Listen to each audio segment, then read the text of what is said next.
Thank you very much for inviting me to the conference, and I will try to be epigrammatic to my presentation, not to keep you from the coffee break. First of all, let me repeat, I'm Matthew Maheras. I'm the IT manager of Metrostar Management Corporation. That's a tanker company, a tanker management company in Athens.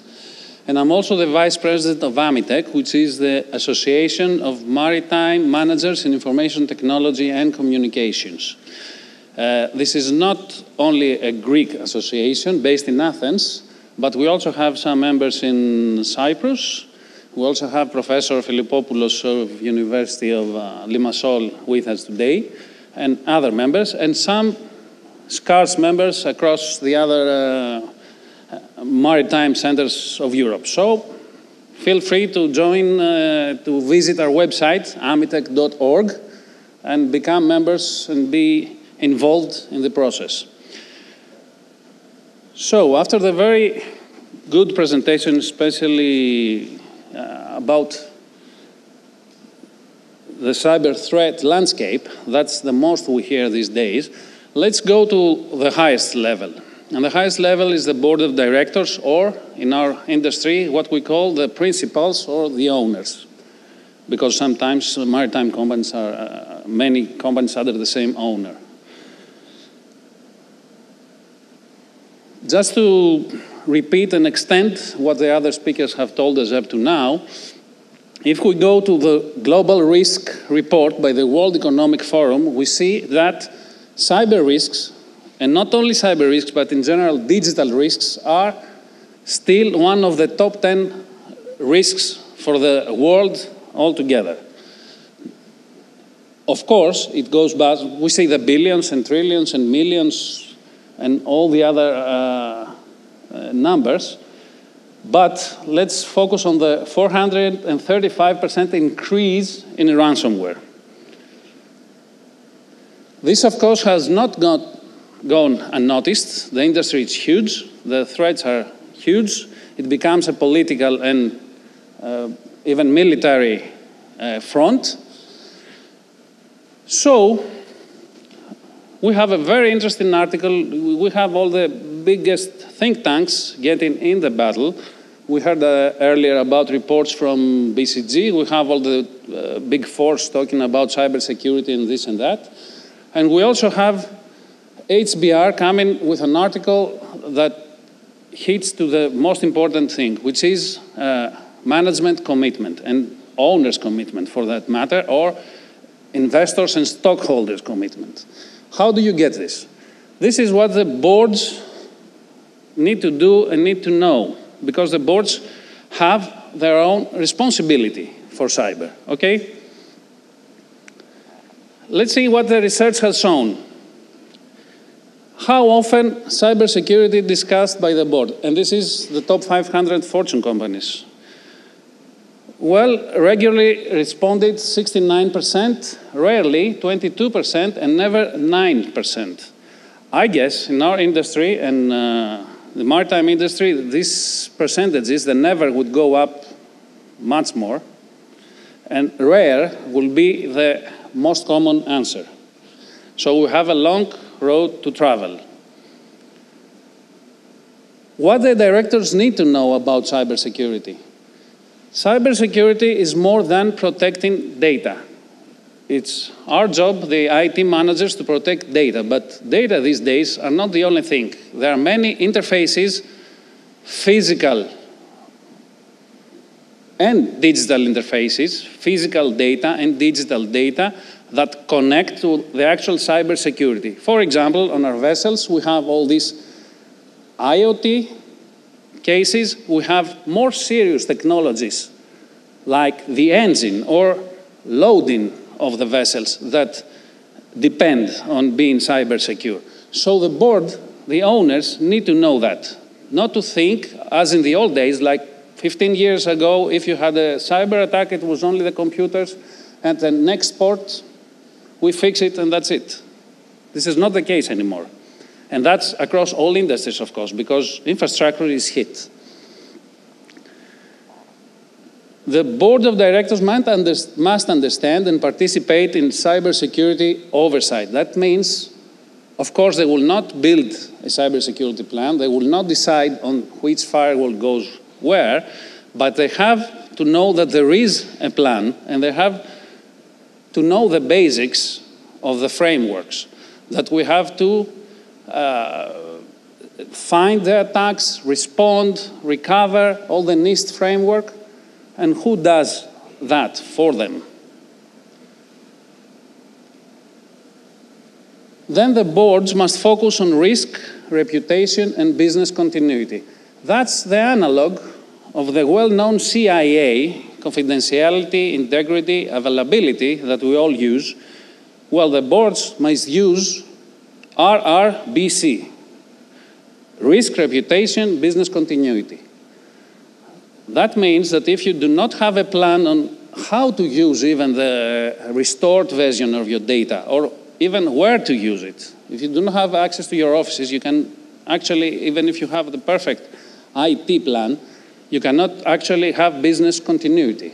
So the board must make sure that there are plans and they are being tested, and there is what we call muscle memory. It has to be built. They also have to know the prevailing approach, as we saw earlier, too many acronyms, too many solutions, too many things for the highest level, okay? The easy thing is to just delegate to the lower level, but this is not correct. We have to have a picture of the deep defense in depth. The picture they have to know is the castle analogy, which give us the medieval castle and how it protects against external threats with many, many different philosophy of defenses, like a trench, the wall, the guards, intelligence, to gather intelligence, what happens around. That's a very similar situation. You have to know that you have a solution at its level, at its layer, at its depth.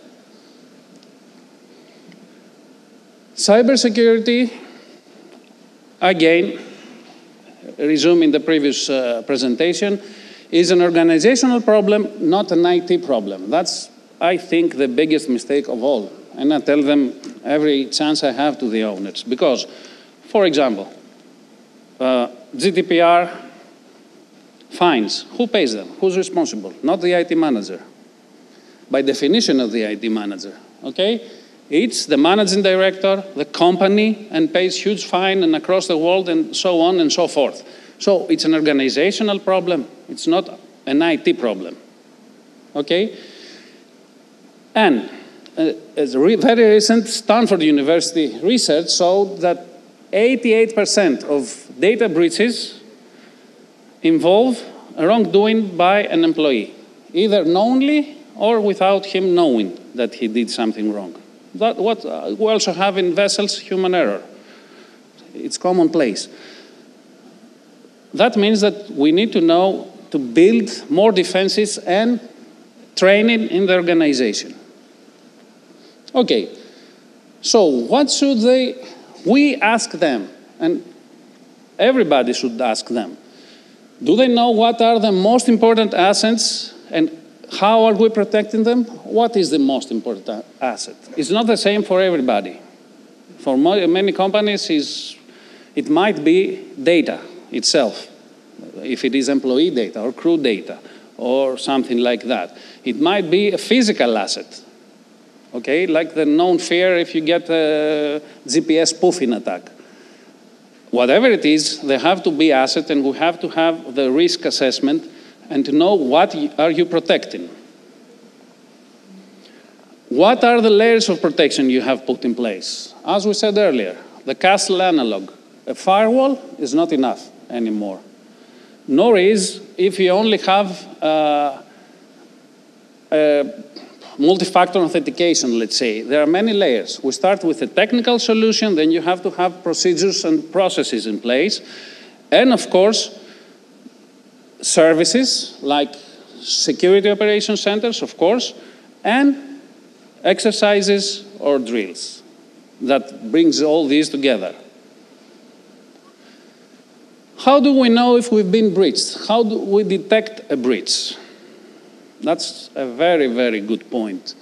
In the two cases that Manos mentioned, they are very well known to us. One was in Athens, so we know it very well. It was a havoc. It took months, and I know personally that more than 50% of the companies involved, the victims, did never report it or actually understood at the owner level that they have been affected. Okay? Because actually it was every Greek client of this company had been affected. Their data had been given to threat factors. So do you know if you have been breached? And this does not go without consequences, as I said, because if it comes to pay a fine, paying the ransom, it's the board that has to decide that.